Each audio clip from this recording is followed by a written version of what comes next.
Hello, and welcome back to another episode on the Argus SMP. I'm the Survival Architect, you can call me Liv.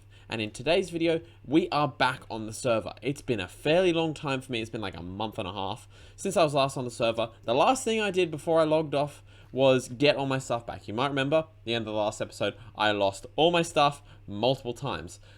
Not great, but also what we did in the last episode was we finished this base with a lovely little time lapse. Now this is our starter area.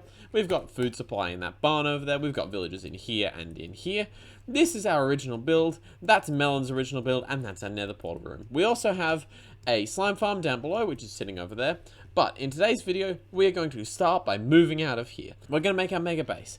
And that is the entire point of today's video. We're going to head over there, we're going to map out the area, and then we're going to do some boring stuff that has to be done, but I don't really have time to do it in another video. So, let's hop over there now. I'm now over here where we are going to build our base with a whole lot of maps. So the first thing we're going to do before we even start thinking about doing a very annoying manual labor job is we're going to map out the area, because I want to see what the before and after on this is like. I want to see the normal terrain, and then I want to see what I build. So we're going to start with that. Over in this corner over here. I'm going to get this done, and then I'll be back to check in with you guys. Here it is, the entire base area mapped out in a 6x6 map. Now none of these have been scaled, they're just stock maps that I've laid out in a 6x6 fashion.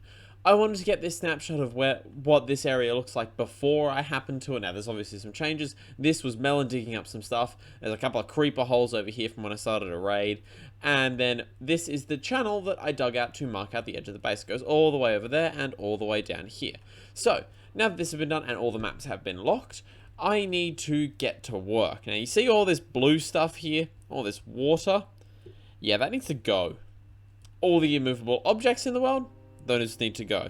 All the lava needs to go. So, we're going to jump into a time lapse now where all I do is remove all the fluids and all the immovable objects from this area. It's going to be a lot of work, but we'll manage it. So, let's jump into this time lapse.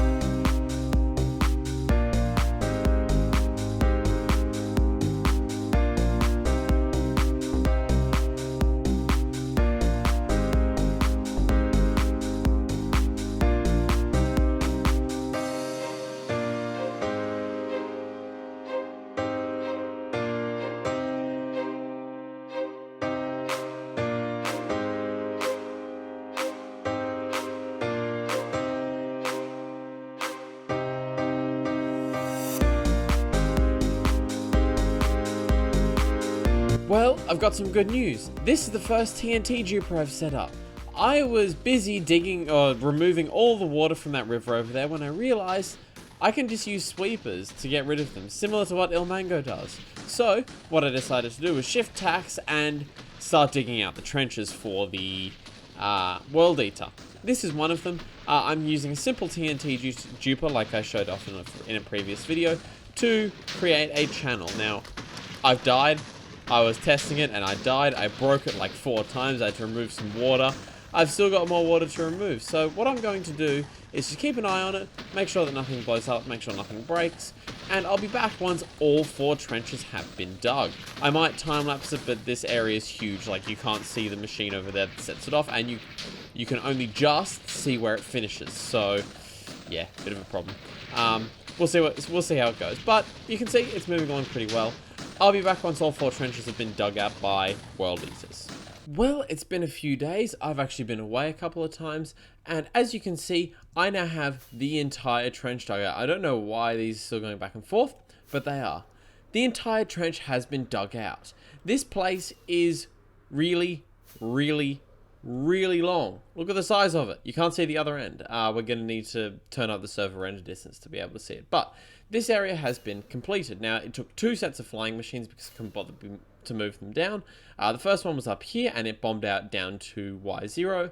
And then the second set was here and bombed out down to Y-64. The other trenches, if I can actually get out of here with my fireworks, have not yet been completed. That's because this one took a lot of trial and error. I failed a bunch of times and then blew a whole bunch of stuff up, and this was not, it just didn't work. Now, once it's actually working, I can just go AFK for a couple of hours and work on something else. With this trench being done, I'm actually going to finish working on this for the episode. In between episodes, what I will do is finish digging out all the trenches, and I'll put that as a time lapse at the start of the next video. But for the remainder of today, we need to go and have a look at what Melon has done, because he has done an awful lot in between episodes, or since we last saw him. So let's pop over to his base and show you what he's done. I'm over here at Melon's base, and as you can see from this map, he's done an awful lot of work since we last saw him. Now, the reason for this is because I'm a bit stupid. I took a sabbatical, and, well, not really a sabbatical, I had to go away, didn't have my laptop with me, so he made an awful lot of progress without me on the server. The first big thing he's done is over here. This is his storage system. He's made a multi-item sorter in here, which I'll do at a later date. But he's made a multi-item sorter in here. He's got ender chests, a bunch of shulker boxes, and all the items in the game get sorted into chests in here. The building itself looks really, really nice. I think he's done a great job with the brick and granite roof. Great job mixing up the textures. I had a bit of input on this building and most of the stuff in this most of the builds in this base, but really he's done a really great job. The only thing is, it's nice in the front, and then you've got a party in the back here. He hasn't done the walls back here, but that's okay. He'll get round to it eventually, apparently. The other thing that he's done, obviously, we've already seen the iron farm. Up here is another set of villagers. These are his set. We use them to get some food, more specifically cooked pork chop if I had emeralds on me. These guys, he's cured them all, and for him, this is 1 rotten flesh for 1 emerald. Ridiculous. And then over here he trades 4 quartz blocks because he uses them in all of his builds. He's also put together some landing stations for this iceboat road, which goes to the starter village, put in some paths and this really nice waterfall and custom tree. Over here, he's put together a mini cactus farm. It's not very big, but it's enough. Some flower farms, another iceboat road, which is going to the future site of his flower farm. And then over here, he started to decorate the storage system for his tree farm, which is in here. The storage system for his mob farm, which is this, has been moved. He's now got a bee farm as well, and in here is his sugarcane farm. He's also done some more stuff on top of this. In here is a new setup for lava. He's got potion setups, I think. He hasn't done a lot of brewing. It's not automatic, but it's here. All the items for brewing are in these chests, or these barrels, I should say. And I don't know what this is, but I'm just going to push buttons. He's also got a mini lava farm in here. It's not automatic. Now, down here is also a cobblestone generator. Now, this cobblestone generator uses TNT duplication to, and this setup here, it's an Ilmango design, uses a TNT duper to blow up cobblestone, or stone to make it into cobblestone, and then I think he pumps it upstairs into a storage system, which is over near the iron farm, if I can get out without dying. Yeah, over here. So over here is cobblestone, obviously, and then the iron farm, and is there a nether tree farm as well? Oh, sheep farm he's put together, and a nether tree farm. We're never going to need resources again. He's just done it all for us. He's said, now I want to clarify this before you see me coming in here and stealing a bunch of stuff from him. He said that I am able to use all this stuff, so I'm going to use this stuff. He's put it together not only for my use, but, well, not only for his use, I should say, but for my use as well. They're communal farms. Anything I build will also be communal with him, but it's just an honor system, so I just let him know whenever I'm taking stuff, and he is usually chill with it. He has done some more stuff, so let's pop into the nether and the end now to take a look at it.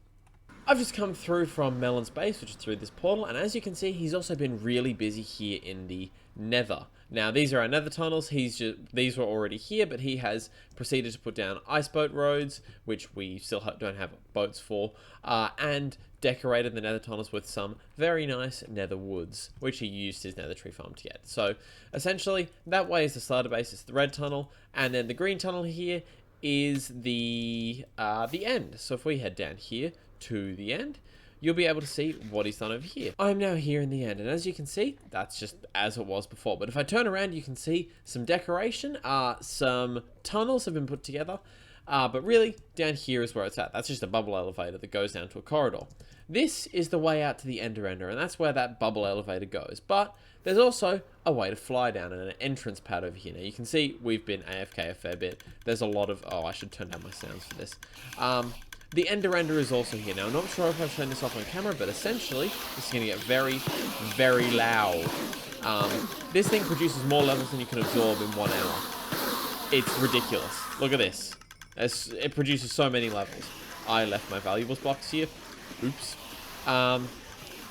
It produces more levels than you can even think of in an hour. So, this has been here. I'm just going to stand out here while they do their thing. But what Melon's done down here is he's made the place look really, really pretty. So he's used carpets to spawn-proof everything and just not 3-high anything. Out here is our landing pad, like I said. I think it's string below here, is it? Yeah, it's string. String is holding this whole thing up.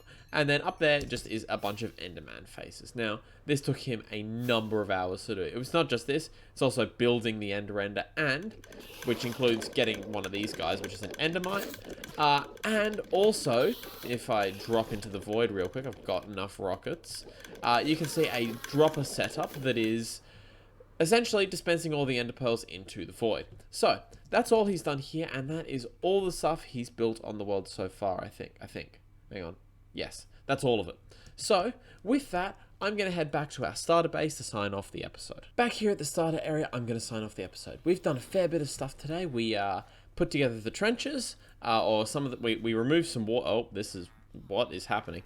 We removed some water from the world before realizing that liquid sweepers exist and that someone else has already invented the wheel, so I'm not going to redo it. We then created one of the trenches, which took me so many hours. Then I showed off what Melon has done during my sabbatical since we last saw him. So, that's been a fair amount of work for this episode. That trench took me so long to make because everything just kept breaking. It was a real pain. So, thank you for your patience. I've been the Survival Architect. If you want to see more from me. Oh, what is this back here? I'll check it later. If you want to see more stuff from me, click the subscribe button. And if you like the video, hit the thumbs up button. I've been the Survival Architect, and I will see you in the next video. Have a good one.